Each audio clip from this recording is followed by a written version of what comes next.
So for this one, we're going to be doing the unknown maze navigation. Our starting orientation is going to be north at position 1 by default. I'm going to switch over to unknown maze to start this off. So the unknown maze mode basically tells it to do a depth first search.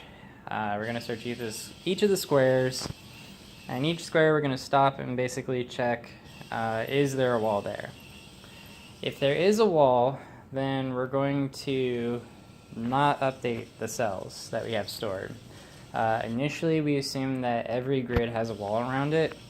And the reason for that is that I found that the sensors were better at determining the lack of a wall or existence of a wall from this standpoint, better than if I assume that there are no walls at all.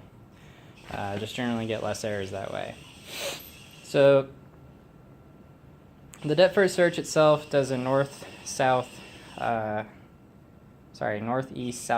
prioritization. So for that reason, that's why it's going around this giant loop. When it comes to here, it's going to cut up north and then end up at position 7, if you consider this bottom left one as position 1. Oops.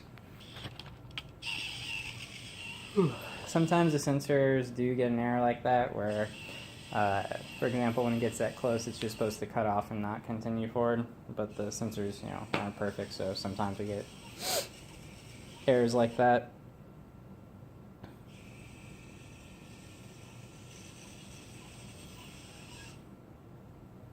All right. And so we check the depth first search is complete.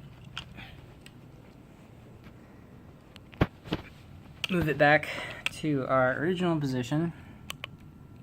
Make sure that our setup location is still at 1. Switch over and make sure our orientation is still north. And make sure our ending location is going to be 7.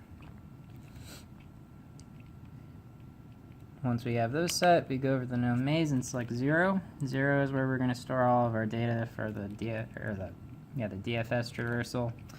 And then we're going to set it off.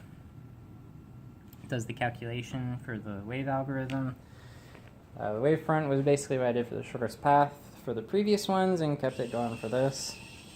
Idealistically, it's just going to go east, north, east, and south, and be done.